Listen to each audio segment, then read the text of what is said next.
What's up, party people, and welcome back. This is the series where I take every Street Fighter 6 character from day one all the way to Master Rank. This is a fun and effective way for me to cope with mental illness, and I hope to make you laugh and learn along the way. Every 20 minutes gaming, I recommend a 5-minute break to help improve learning efficiency as well as avoid tilt.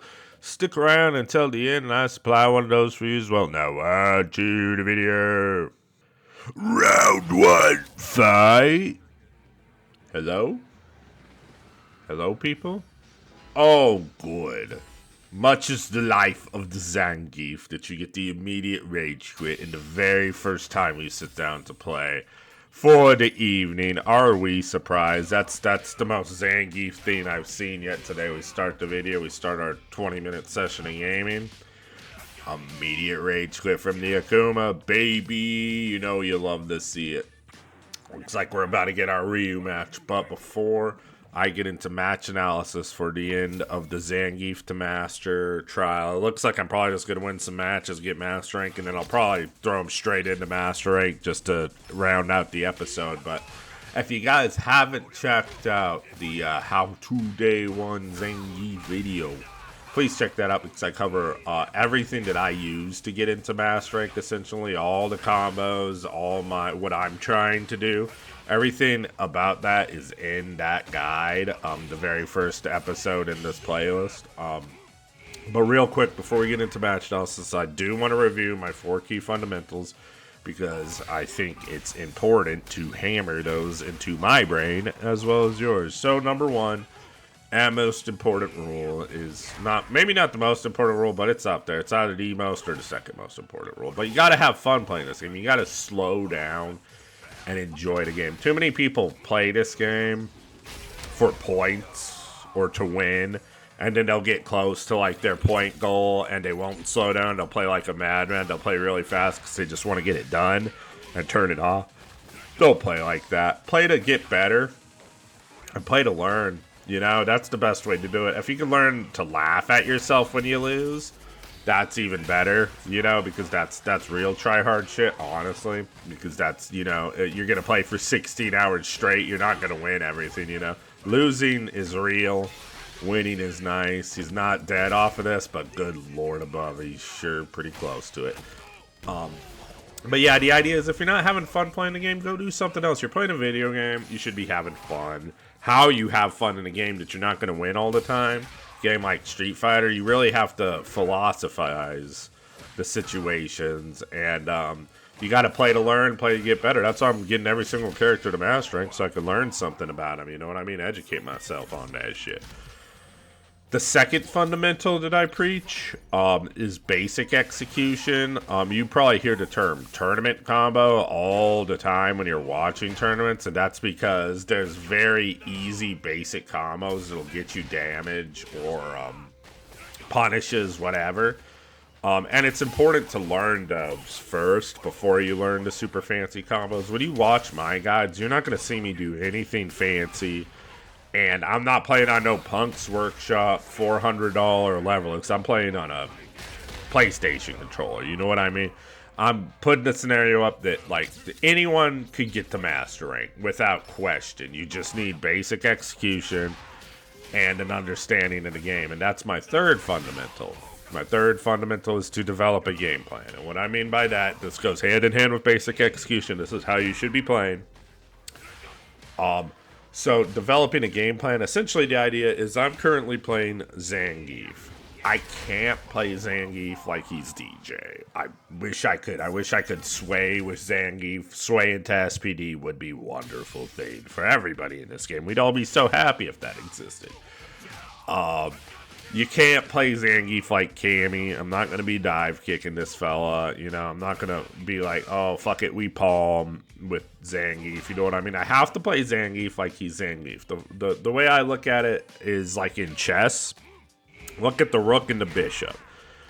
These pieces literally cannot do what the other one does by a long shot, but they're both very good at what they do. You know what I mean? They're some of the strongest pieces in the game right there. Outside the queen, you know what I mean? A rook and a bishop can clean house, especially together.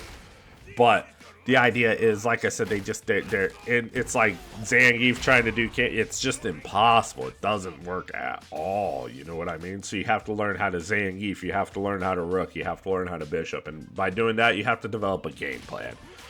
In that How to Day One video, not only do I show you how to come up with your own game plan, but I also give you 3 easy peasy game plans. I mean easy. I'm not trying to complicate you guys. I'm telling you, like, we do this and we do that. That's basically, and that's how I get to Master. And I call them starter deck game plans because I look at them the same way you would look at, like, back in the day when Yu-Gi-Oh! First came out, we didn't even know the rules for that game. And originally, there weren't even rule books, bro. You were just flying by the seat of your pants. Honestly, that show was batshit crazy. But we loved it, dude. We'd be on the playground. We'd go over to my buddy's house. But you got your Seto Kaiba starter deck and your Yu-Gi-Moto starter deck. And that was, that's what you had. I think they came with the rule books. But essentially, you dipped your toe in the game.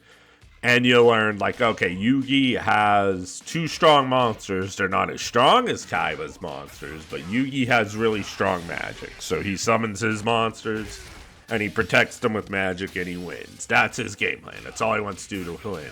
Zangief, same concept. He wants to walk his corner down. He wants to walk his opponent down into the corner and get a knockdown. Seto Kaiba, it was all brute force. He wants to summon his blue eyes white dragon and shove it up Yugi's ass. That's how he won. That's the other game plan with Zangief. If we want to get his level 3, we land it one time in a round, and that round's won, baby. You know what I mean? But check out the guide. Number 4 fundamental is the 20 and 5 rule. If you're unfamiliar with the 20 and 5 rule and you're going to take one thing away from these videos, just take away the 20 and 5 rule. Play for 20 minutes, take a 5-minute break. Get up, stretch, drink some water, take some deep breaths, flip off the world, go on YouTube and look up the newest dancing butt. Back in my day, whenever I was a young man, we were watching Britney Spears shake her ass. Now you got all sorts of asses shaking in front of your face, dude. Watch some dancing butts, reset the brain. Concept behind this is you will never tilt again if you do this. You know what I mean? It's just literally you won't. It's but more importantly, you're avoiding tilt queue, but also your brain needs time to marinate the information you're giving to it. If you're playing for 20 minutes and you're playing to learn and get better, it's gonna weigh on your brain a lot more than if you were just playing mindlessly and gooning out, So you need to give your brain time to marinate that information. It's a lot like playing an instrument. Goodbye, Mr. Akuma. Is that a double perfect? Oh no.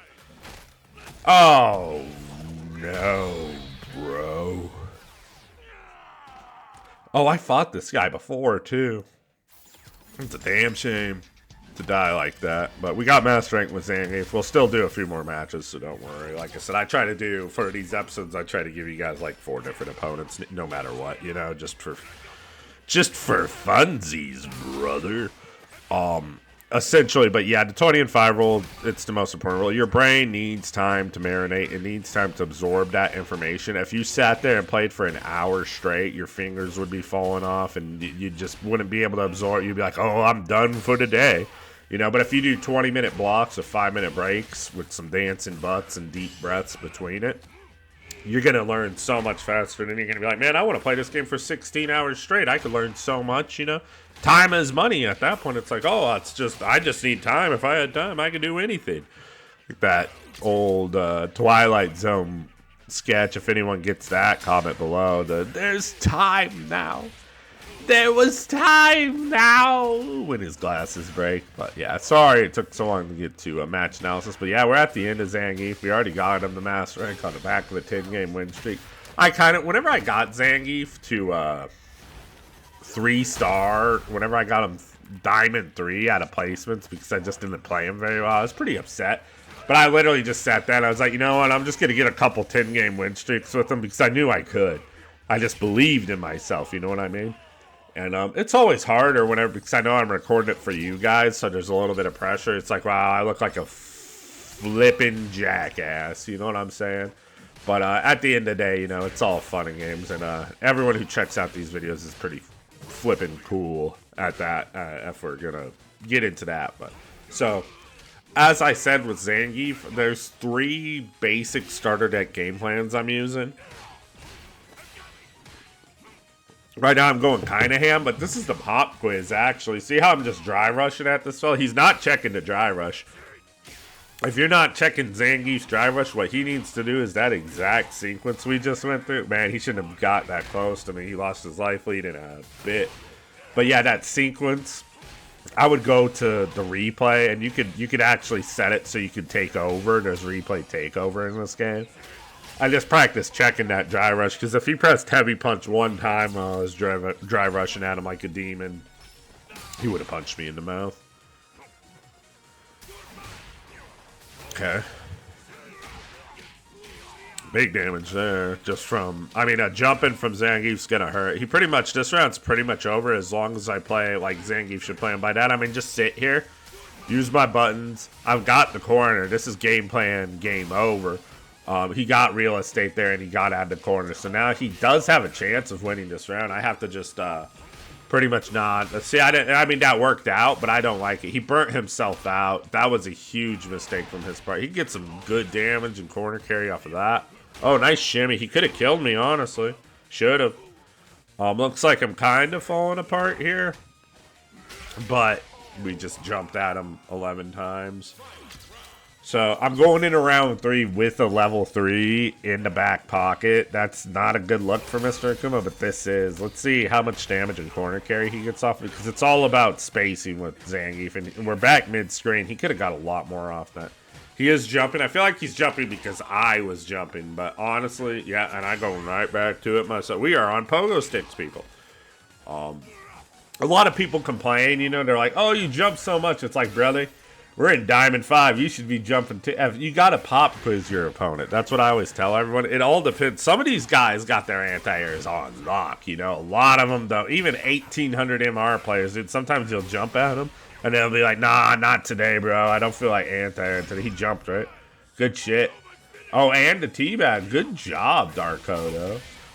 The teabag does, kind of boost him up a little bit after getting double perfected while I was playing with my feet. The teabag does kind of, you know, bring back some of that juice. He needs it. We all know he needs it. You know what I mean? And I believe in him. I believe in you, Darkodo. You'll do it. You'll do it for them kids. I hear this is a really bad matchup. Everyone says Lily beats the living shit out of Zangief.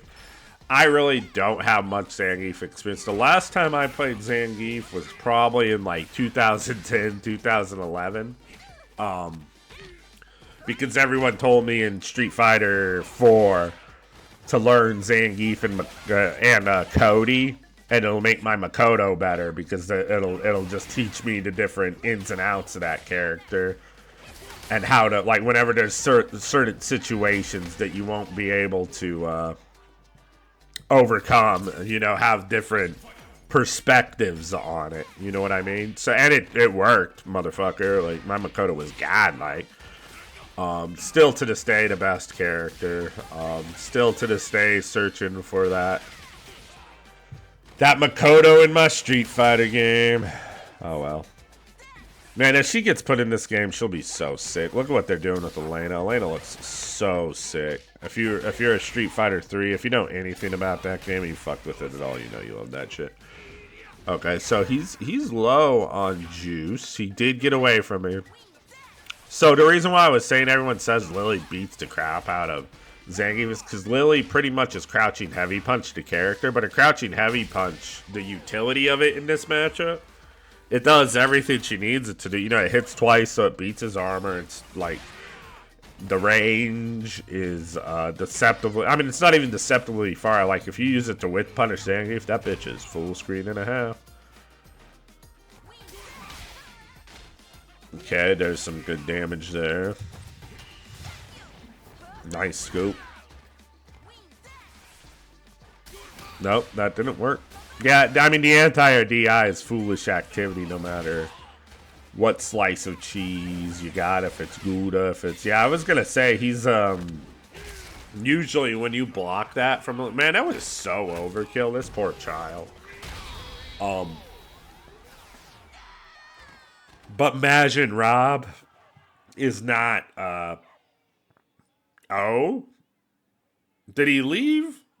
No, dude. 2 rage quits in 1 episode? Nah, he's still there. Come on, Majin Rob. Come on, Majin. No, not like this, dude.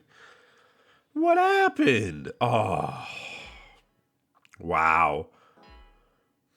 Oh, no, Majin Rob. Why was he so upset? Maybe he was like, oh, Lily beat Zangief. Oh, I think I was checking if I got the points, and I did, but he obviously pulled the plug. I mean, maybe that was more salt at himself and not trying to deny me points with the rage fit. That was probably just he was so upset that he lost. It wasn't anything to do with me, you know? It was just himself. He was like, why did I lose that match the way I lost it? I know I could do better. And he just pulled the plug. Probably wasn't taking 20-minute breaks. Was probably pretty upset. Feel for the fella, you know? I didn't really see him press that crouch heavy punch, though. You know, he was kind of doing other stuff. But, yeah, whenever you block the EX Spire... Or the Spire with Windstocks with Zangief, it's normally a really bad situation for Zangief. But if I have level 3, then it don't matter anymore. It's either a really bad situation for Zangief or I let that thing rip and it's game over. Literally, you know what I mean? It's literally I got a nuke. You know, I got the time to weep, weep. Oh man! Well, you kidding me? I got to fight the doll sim. There's no way was this the first doll sim I'm playing with Zangief? See, I'm not like other Zangiefs that could just foam at the mouth and beat doll sims. I'm like, you know what I mean? I'm trying to control a little bit of space, and whenever I do that versus someone who's got a lot of time, there's no way I'm winning this match. Let's watch it though. It's funny though because I just got off of playing doll sim, and there were so many Zangiefs that like they'd either one and done me, or like they'd win the first match and I'd win the second match and then they'd be out. They'd be like, nah, man, fuck that. Fuck, I ain't working hard to beat doll sim. I don't mind putting into work at all. That's some of my favorite fighting game action right there is when you see 2 people just sweating, dude. Like a doll sim and a guile and everything's going to the last second of the match and they're just sweating, chipping away at each other. That's good stuff, dude. You guys don't know. So many people piss and moan about that, but you can just tell like who's good at the game and who's not. I love those matchups. There's not a lot of that anymore in modern fighting games. That's the one thing I feel like that's missing from City of Wolves, man, is like that game's awesome and everyone says, oh, if you like old school fighting games, but at the same time, like I love old school. I like all fighting games, but there's just it's missing that niche, you know. But damn, that game's fast, you know. It doesn't want that niche. That game is explosive.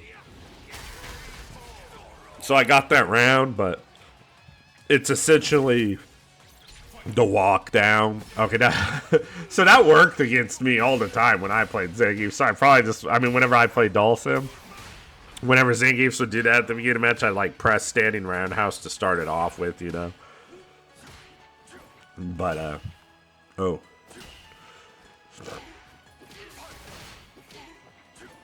Controlling space well, he's going to work, but he, what do you call it? He got a little autopilot with it. Which you don't want to do that with doll sim, unfortunately. You just can't, and it's the bane of a lot of doll sims. Once they autopilot anything, dude, it's like you get knocked down one time, you lose the round, you know what I mean? So it's just not right. But he looks like he already learned his lesson. He's playing well now. He's controlling his space. How I deal with this is not what I'm doing right now. I'm being very impatient. How you deal with this is you walk forward and you block, baby. You can use parry if you're low on drive gauge and you want to get some back. But the only, like how I keep jumping, you can see it's out and up damage-wise, which is exactly what this fella needs to do. He's playing doll sim. He ain't going to beat me in 10 seconds. You know what I mean? The wiggle was weird. I feel like the wiggle was to get me to do something. I always tell you guys, like, wiggling like that, the only purpose for that is, what do you call it? To, oh, no. Okay, yep, good shit from him. He was already floating. I don't think he was predicting the level 3, but I think he was just floating to float, which is good in that scenario because he needs real estate, so he's probably going to push me back with a couple normals and a fireball or something like that. Yeah, now I'm in. It's just going to be a lot. I have the corner, but yeah, see what I mean? I got to walk forward and block, and I used up all my life to not do that. You know, life is a resource when you're fighting a good Dhalsim, a good Guile. You need to use your life like a resource, you know? And I had enough to make that comeback, but I wasn't patient. That's why I say walk forward and block. If you really want to win these matchups, you have to do it. You know what I mean? And then you'll get your chance. Trust me. I'll put him in the corner, and whenever I get him to the corner, he's gonna do some stuff. But right now, yeah, this guy's got our number. Good for him though, because he's not, like I said, he turned off the autopilot, and now he's just fighting the Zangief. And my Zangief right now is not doing what he needs to do. I'm already ashy. Yeah, he's. I mean, this dude's. He's controlling space very well. That medium punch, honestly, was the worst thing he's done in a while. And like I said, it didn't even cost him anything. You know, it wasn't that bad. You know what I mean? That whiffed standing medium punch was the worst thing he's done to control space in what, 2 rounds. Like I said, it wasn't. It's not like I'm gonna punish it with Zangief stubby limbs, you know what I mean? It's not like he's fighting a Chun-Li who could press medium punch and with punish his thoughts. Yeah, see what I mean? I'm already burnt out. And I'm still jumping, because I just want, I would say I just want one lucky hit to get the party started, but like right now I'm burnt out, so like the party may be started, but like I can't, and I didn't bring, like everyone's like, hey man, what'd you bring to the party? And I'm like, chips. And they're like, what kind of chips? And I'm like, man, I didn't bring no chips. Sorry. I lied. So if we wait, yeah. Oh, I didn't even. Okay, yeah. Well, see, this is what I'm saying. Like, if I just held my ground in a corner like that, I would win this round, no problem. But I just gave up my positioning without a second thought. Which the positioning is everything when you're fighting Dhalsim. At least with the character that doesn't like Marisa, she don't give a fuck about no positioning in Dhalsim. She could get in pretty easily, you know what I mean? And it's just a nature to matchup. And once she's in, she has a command grab. She has this, she has that. But with Zangief, he doesn't have, you know, Superman punch. He doesn't have Sparta kick. He doesn't have a way to reliably chip at his drive gauge or make him gas, you know what I mean? But that is the end of Zangief. We got Monsieur Zangief to master rank. What a beautiful thing. You love to see it. You love to see it. It's going to be huge. It's going to be huge. Zangief's going to be huge. You mark my words. So we are at the end of his journey to master. We'll visit Zangief again. Don't worry. I'm not going anywhere. Once I get every character to master rank, I got infinite plans of Street Fighter content and hopefully some other content too. I'd like to play some other games for you guys because I am the depressed gamer and I like to I don't know, like I said before, I've never played Mario 64. I'd like to play that game and get all the stars in it. I just, whenever I was a kid, I didn't have a Nintendo 64. You know, I watched some friends play it and stuff, and I played a level here and there, but I never beat I never played that game, honestly, beginning to end. Not even close, dude. Like, literally, I barely even scratched the surface on that game. It would practically be a blind run. So I'm thinking about rewarding myself whenever I get every character and a random select to master rank. I might do a Let's Play video of Mario 64.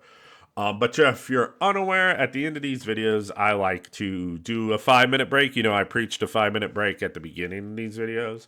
At the end of these videos, I like to give you a little 5-minute break. If if you're tired of, if you're all spent up from watching Sabrina Carpenter bouncing around for your pleasure, watching, it's like, what's Ice Spice up to? Oh, nobody cares anymore. She should have dated Kai Cenat. That's on her, people. That's not our fault. That's her fault. She is irrelevant because of her fart song and not because of her farting ass. But at the end of these videos, I like to explore the culture of the different characters that we visit.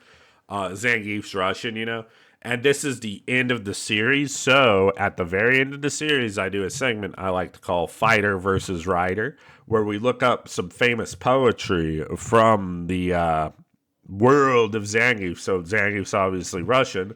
So I want to read a famous poem for you guys so we can explore the culture a little deeper. We're going to read a poem called The Sail, like you're sailing a ship, by Mikhail Lermontov, because I think it vibes with the big man Zangief, you know what I'm saying? So, a lonely sail is whitening Amid the blue mist of the sea, what seeks it in far-off countries? What has it left behind at home? The waves are playing, the wind is whistling, and the mast bends and creaks. Alas, it seeks not happiness, and does not flee from happiness. Beneath it, the stream is cleared in azure. Above it, the sun's golden ray. Yet, it's rebellious, seeks the storm, as though in storms were peace. Russian skies protected. Mikhail Lermontov wrote The Sail in 1832 when he was just 17. The poem reflects his early feelings of alienation, restlessness, and a yearning for meaning beyond the safe confines of society. Lermontov, often called the last romantic of Russian literature, lived a short but fiery life marked by duels, exile, and rebellion against authority. The Sail captures his deep identification with lonely, storm-seeking figures. It became a symbol of Russian souls, longing for struggle and transcendence. Like the sail in the poem, Lermontov himself would never find peace, dying in a duel at just 26. And happy and sad, party people. I am the depressed gamer. I need you all to be good to yourselves. Please like, comment, subscribe. Every like helps get the videos into the hands of other like-minded individuals that might be interested in our small little community that's growing little bit by bit every day, which is really cool, by the way. That's sweet. More people to talk to, more people to help out. That's all I care about. You know what I'm saying? Oh, and comment down below. I reply to every single one of them. I get to them eventually. It might take me a minute or two, but I'll reply to every single one of them, I promise. Like I said, unless there's 10 million of them, then I physically can't do it, and then that's the only way I'm not going to do it. You know what I mean? But I'll still do my best. I'll do my best every single time to reply to every single comment. Just say hi below or ask anything if you have any questions. That's what it's there for. Got to keep on struggling, people. It's hard out there for all of us. Gotta keep on struggling. Ain't no getting off of this train till we at the end of the line, baby. That's what I'm saying. And I will see you in the next one.